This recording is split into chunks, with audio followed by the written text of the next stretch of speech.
Yo, what's going on, guys? Crispy Flakes here. Welcome to my class presentation for my college degree, in which I am a 7-year graduate majoring in bagpiping at Clownville University.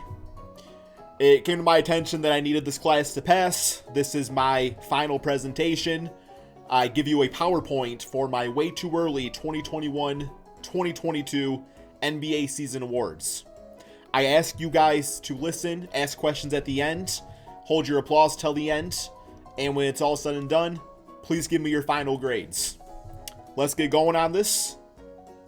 Next slide. Way too early. 2021-2022 NBA season awards. Please remember to like and subscribe.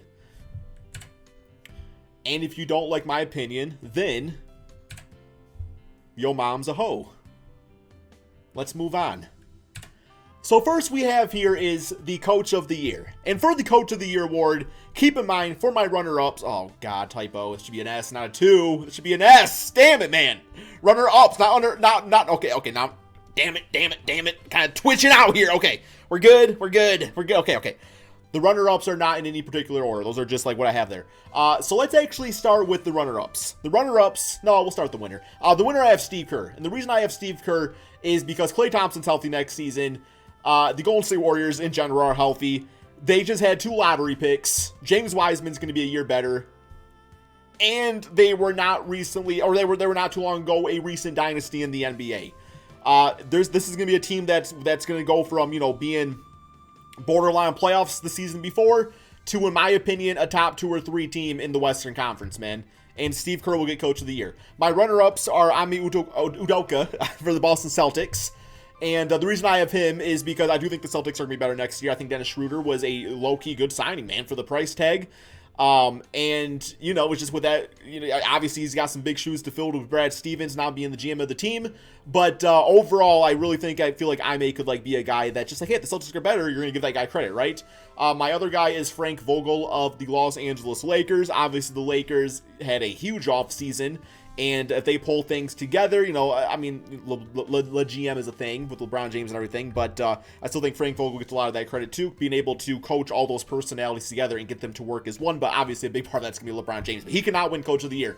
And then for my final Coach of the Year finalist is Rick Carlisle of the Indiana Pacers. The Pacers are always one of those teams that have very unfortunate injuries and stuff like that, and it really sucks. But when it comes down to it, Rick Carlisle is one of the better coaches, I would say, of this generation.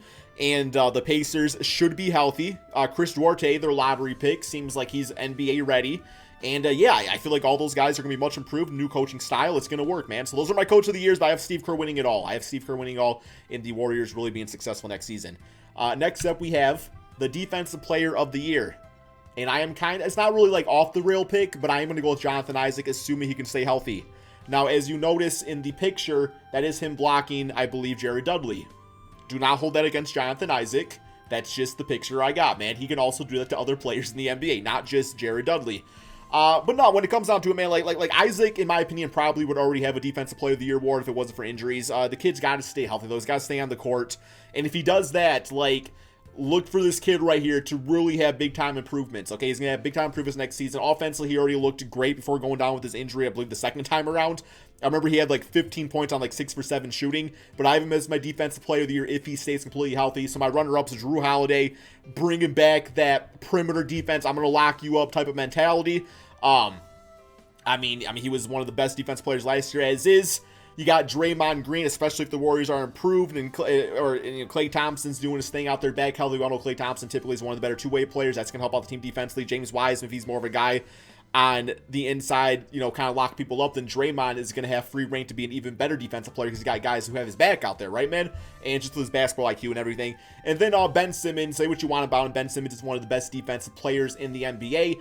I don't know if he's going to be on the 76ers next season, but I could see him, for example, going to the Timberwolves and having a huge impact on that team defensively. So, yes, those are my guys for the Defensive Player of the Year award with Jonathan Isaac as the winner. Next up, we have Sixth Man of the Year, with my winner being Jordan Clarkson of the Utah Jazz.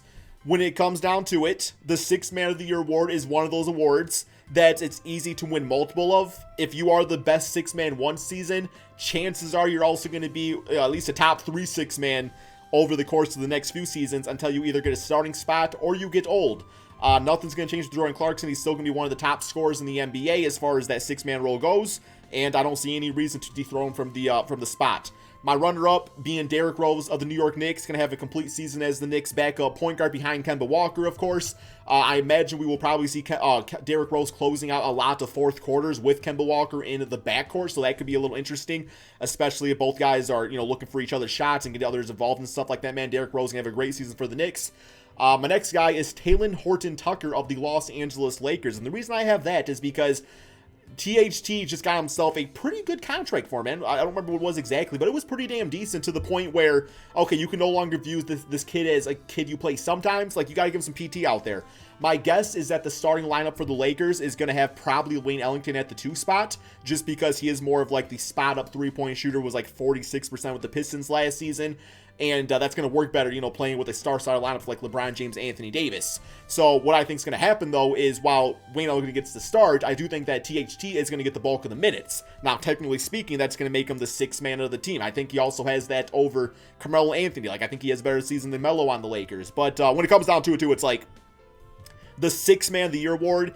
It's more so, it's kind of a weird name. It should be best bench player award, because there was the season that I believe it was Montrezl Harrell and I don't remember who else, man. But regardless, it's like there was like 2 guys on the Clippers. It couldn't have been Jamal Crawford. I don't remember, man. It's bothering me now. Who was it, man? Who was it that played with them? But regardless, it's one of those awards where it's like you can have 2 guys on the same team fighting for the same award. So when it comes down to it, it's like, I don't know if THT is going to be considered 6th man of the depth chart or not, but he's going to get a lot of minutes at the 2 spot and probably some backup point guard minutes too, man. So yeah, that's why I have him right there. And then for my final guy, I have Scottie Barnes of the Raptors. This one might confuse you a little bit, but I am going to explain it actually later on. So keep that one in mind, man. I did the later part, and I was like, I gotta come back and actually make this man also 6th man for the runner-up too. So I'll explain that probably in the next slide. Next up, nope, not yet. We have the most improved player. For my most improved player, I have Aleksej Pokusevski.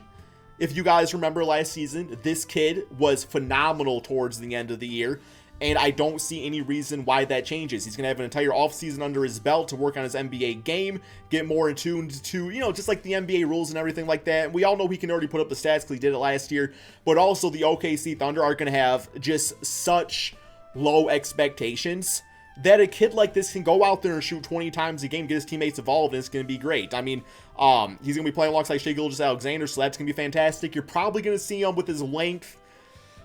I'm going to say probably playing a lot of the power forward spot. The front court right now for the OKC Thunder is not good at all, so that's going to open up a lot of minutes at that position. I probably like him more as a small forward, but power forward's also completely fine.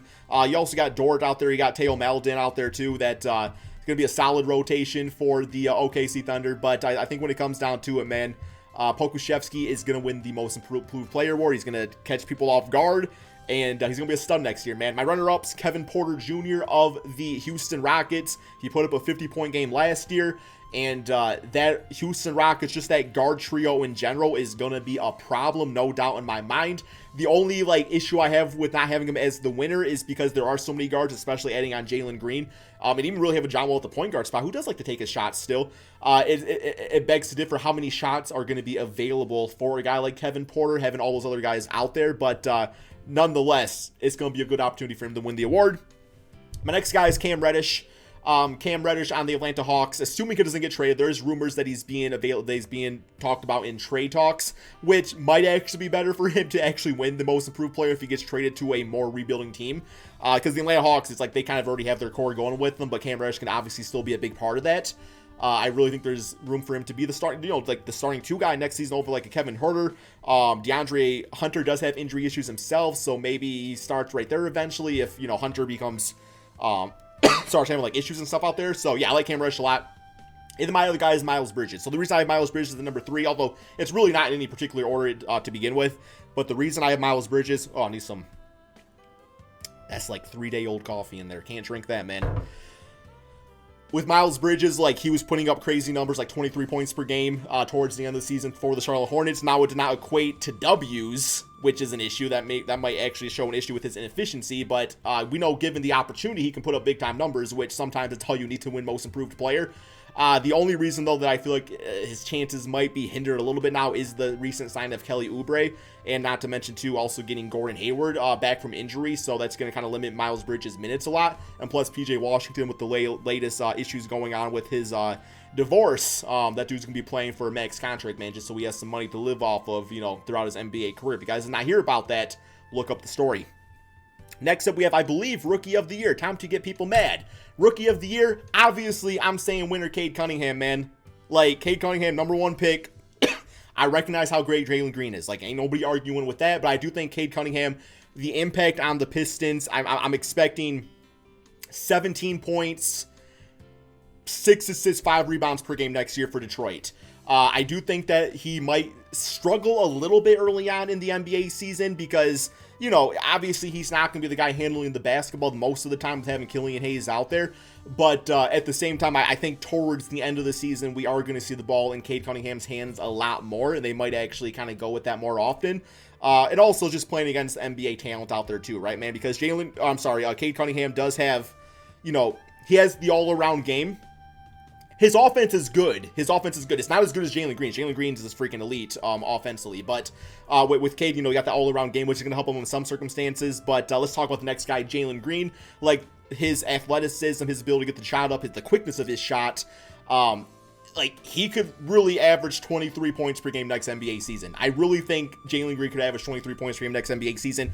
Once again, you know, it's the same thing with having Kevin Porter out there, where it's like, how many shots are going to be available? Are the shots for him to average 23 points per game going to be available in his rookie season?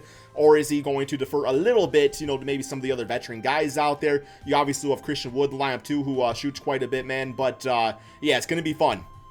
#2, I have Scottie Barnes for the Toronto Raptors. And that's why I also had to go back and put him as 6th man of the year. Because it's like, if I have him getting Rookie of the Year, then chances are he's also going to be 6th man of the year, because those awards, you feel like if he's doing up those type of numbers, because it would have to be as a 6th man. Because I think as of right now, you probably have Scottie Barnes coming off the bench as a 6th man. Right now, you have Fred VanVleet, you have Gary Trent, you have OG, you have Pascal, and you have probably Chris Boucher at center. I don't know if they got any other centers. I don't remember. I don't know if they got Ken Birch back or not, but regardless, I guess also in theory, you could see a lineup of having Scottie at the 4 with Pascal at the 5. We probably will see that a lot next season.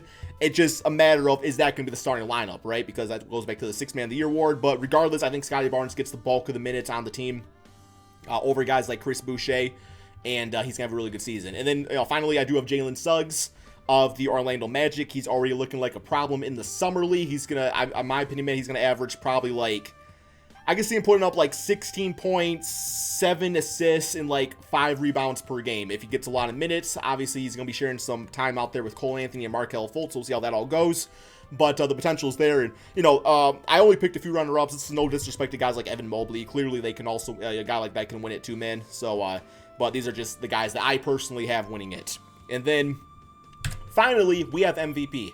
My MVP for next season is going to be Steph Curry, and it's kind of the same reasoning as why I had Steve Kerr winning Coach of the Year, is that this Warriors team is going to be back next year, man. Like, it ain't going to be no competing for the 7th or 8th seed. It's going to be competing for the top seed in the NBA, and a lot of that is going to be behind Steph Curry playing with Klay Thompson and Draymond Green, Andrew Wiggins, James Wiseman.